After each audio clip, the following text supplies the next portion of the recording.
The person who can make you feel most alive is also the person who can destroy you most completely. The relationship that brings you the greatest joy also has the power to create your deepest suffering. The love that feels like coming home can become the betrayal that leaves you homeless in your own heart. This isn't a cruel irony of fate. It's a fundamental law of human psychology that Sigmund Freud spent his life understanding. Freud wrote, "We are never so defenseless against suffering as when we love." But why? Why does the very mechanism that creates our deepest connections also create our greatest vulnerabilities? Why do the people who know us best seem capable of wounds that others could never inflict? Let's explore Freud's most unsettling discovery, that the strongest love doesn't just risk the deepest wounds, it guarantees them. Freud understood that love and vulnerability are not separate phenomena. They're two sides of the same psychological coin. When you love someone deeply, you don't just open your heart to them. You hand them the blueprint to your psyche, the map to your most sensitive areas, and the tools to reach places in yourself that you've spent a lifetime protecting. He wrote, "The ego is not master in its own house." When you fall deeply in love, your ego, your sense of self-protection, voluntarily surrenders control to another person. You allow them access to parts of yourself that remain hidden from everyone else. This surrender is what makes love beautiful. It's also what makes love dangerous. The same intimacy that creates profound connection creates profound vulnerability. The same trust that enables deep love enables devastating betrayal. Freud observed that people don't just fall in love with individuals, they fall in love with their own projections, fantasies, and unconscious needs that they believe the other person can fulfill. When someone loves you intensely, they're not just loving who you are, they're loving who they need you to be to heal their deepest wounds, fulfill their greatest fantasies, and complete their sense of themselves. This creates what Freud called impossible expectations, unconscious demands that no human being can possibly meet. When you inevitably fail to be the perfect mother, father, savior, or completion that their unconscious mind needed you to be, their love can transform into rage, disappointment, or devastating rejection. The deeper their love, the higher their unconscious expectations. The higher their expectations, the more profound their sense of betrayal when you reveal yourself to be human rather than divine. Freud wrote, "The price of love is the risk of loss, and the depth of love determines the depth of potential devastation. But the risk isn't just external loss, it's internal dissolution. When you love someone deeply, you integrate them into your sense of self. They become part of your identity, your daily reality, your future plans, and your emotional security. Their rejection doesn't just take them away from you, it takes away the part of yourself that was organized around loving them." Let's examine how this dynamic manifests in different aspects of deep relationships. Identity fusion. When you love intensely, you often merge your identity with the other person. Your sense of self becomes dependent on their presence, approval, and reciprocation. When they withdraw that foundation, you don't just lose them, you lose yourself. Emotional regulation, dependency, deep love often means allowing another person to become your primary source of emotional stability. When they're unavailable, distant, or rejecting, your entire emotional world collapses because you've outsourced your internal regulation to their external presence. Vulnerability's exposure. Intimate love requires sharing your deepest fears, shames, insecurities, and traumas. When someone turns that intimate knowledge against you, or simply abandons you after gaining access to your most protected parts, the wound cuts to your core in ways that strangers could never reach. Future investment. Profound love involves building your vision of the future around another person. When that love ends or betrays your trust, you don't just lose the relationship, you lose the entire future you imagined, leaving you disoriented and purposeless. Trauma activation. Deep relationships inevitably trigger your earliest attachment wounds.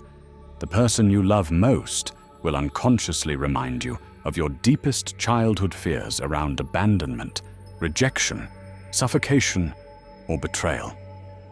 When they act in ways that activate these traumas, the pain isn't just about the present, it's about every time you've ever been hurt in similar ways. Idealization collapse. Intense love often involves idealization, seeing the other person as perfect, special, or uniquely capable of meeting your needs. When reality inevitably contradicts this idealization, the disappointment is proportional to the height of the pedestal you built. Freud understood that these dynamics aren't flaws in how we love. They're inevitable features of deep attachment. He wrote, "The finding of an object is, in fact, a refinding of it." When you fall deeply in love, you're not just connecting with a new person. You're unconsciously trying to recreate and heal your earliest attachment relationships. Your lover becomes the parent who abandoned you, the caretaker who neglected you, the protector who failed you. You unconsciously cast them in roles from your personal history and expect them to rewrite those stories with better endings. When they can't or won't fulfill these unconscious expectations because they're human beings with their own wounds, needs, and limitations, your disappointment activates not just present pain, but the accumulated pain of every similar disappointment throughout your life. This is why arguments with people you love deeply often feel so disproportionately devastating. You're not just fighting about the dishes or the money or the social event. You're fighting about whether you're worthy of love, whether you can trust anyone, whether you'll always be abandoned when you're most vulnerable. Freud observed that people in deep love often become their most primitive selves, not because love makes them immature, but because love activates the earliest, most fundamental parts of their psyche, where their deepest wounds and needs reside. The person who can comfort your inner child can also terrorize that same inner child. The relationship that makes you feel most seen can also make you feel most exposed and defenseless. But Freud also understood that this vulnerability isn't a design flaw. It's the price of genuine intimacy. He wrote, "The capacity for love is the capacity for suffering. You cannot have one without the other. You cannot open yourself to profound connection without also opening yourself to profound pain." The people who try to love without vulnerability end up with relationships that feel safe but shallow. The people who pursue vulnerability without understanding its risks end up repeatedly devastated by the inevitable disappointments of intimate connection. Freud's insight was that conscious awareness of these dynamics can help you navigate love more skillfully, even though it can't eliminate love's inherent risks. When you understand that your intense reactions to relationship conflicts often come from activated childhood wounds, you can start to distinguish between past pain and present circumstances. When you recognize that your partner's inability to meet your unconscious needs isn't personal betrayal, but human limitation, you can start to take responsibility for healing your own emotional wounds instead of expecting someone else to heal them for you. When you accept that deep love inevitably involves triggering each other's deepest insecurities, you can approach those moments with compassion rather than blame. But Freud also warned against using this understanding to become cynical about love or to withdraw from intimate connection altogether. He wrote, "The goal of all life is death, but the goal of all psychology is love." Despite its risks, love remains the primary mechanism through which human beings heal, grow, and find meaning. The wounds that love creates are often also the wounds that love can heal, but usually not with the same person who created them. Each deep relationship teaches you something about your own psychology, your attachment patterns, your unconscious needs, and your capacity for both giving and receiving love. The person who breaks your heart might also be the person who shows you where your heart was already broken. The betrayal that devastates you might also be the experience that forces you to develop inner resources you never knew you possessed. Freud understood that we often unconsciously choose partners who will wound us in familiar ways because those familiar wounds offer opportunities for healing if we're conscious enough to recognize the patterns and brave enough to do the internal work. This doesn't mean you should seek out painful relationships or tolerate abuse. It means that when pain inevitably arises in intimate connection, you can use that pain as information about your own psychology rather than just evidence of your partner's failings. The strongest love triggers the deepest wounds because it accesses the most protected parts of your psyche.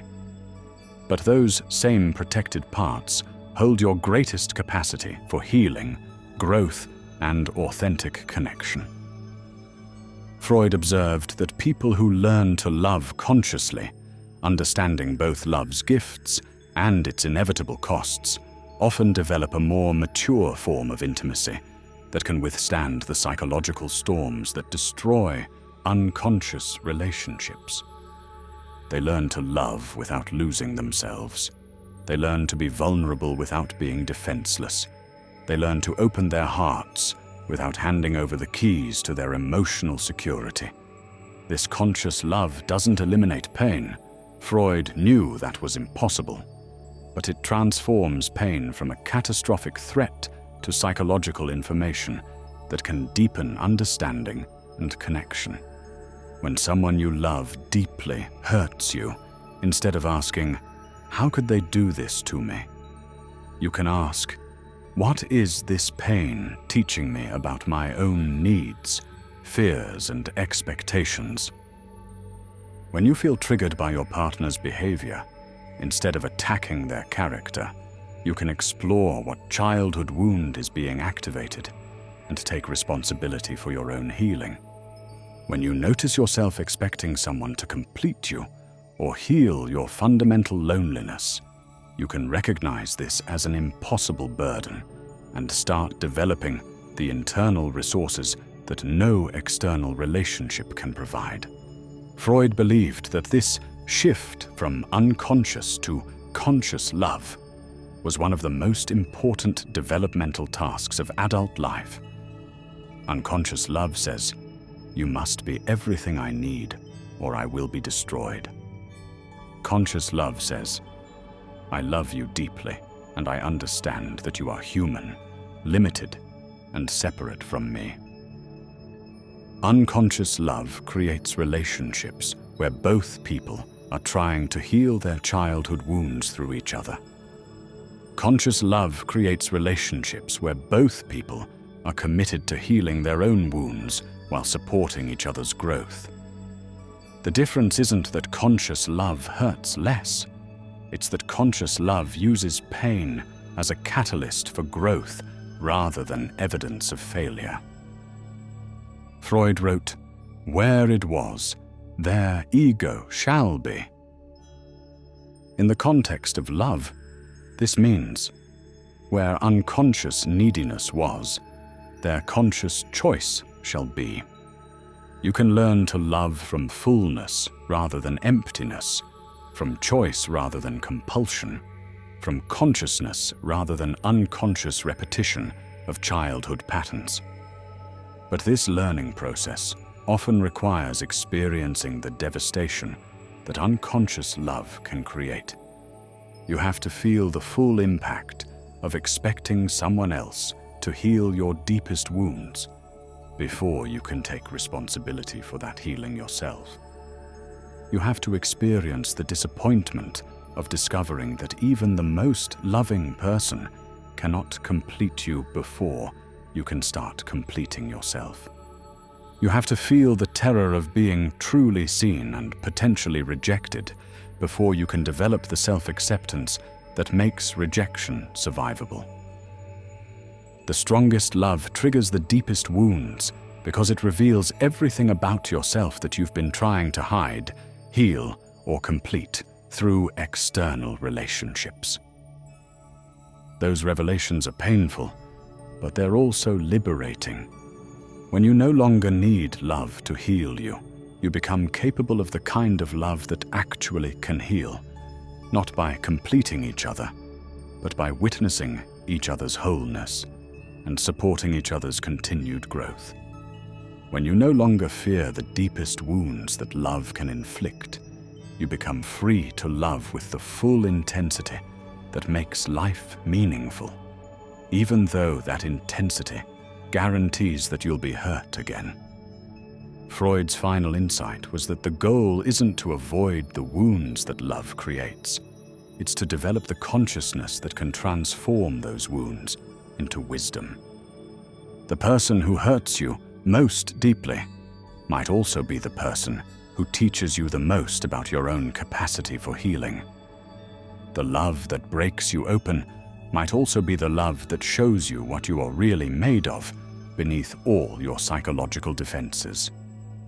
The relationship that ends in devastating pain might also be the relationship that prepares you for a love that's based on truth rather than fantasy, consciousness rather than projection, and genuine intimacy rather than desperate need. The strongest love triggers the deepest wounds, but those wounds, when approached with consciousness rather than unconsciousness, become the very places where the deepest healing and the most authentic love become possible. If this exploration of love and psychological vulnerability resonates with you, subscribe for more insights into the unconscious patterns that shape our most intimate relationships. Share in the comments. Have you experienced how deep love can create profound wounds? What did those experiences teach you about yourself and your capacity for healing? Remember, the person who can hurt you most deeply is often the person who can also show you your greatest strength.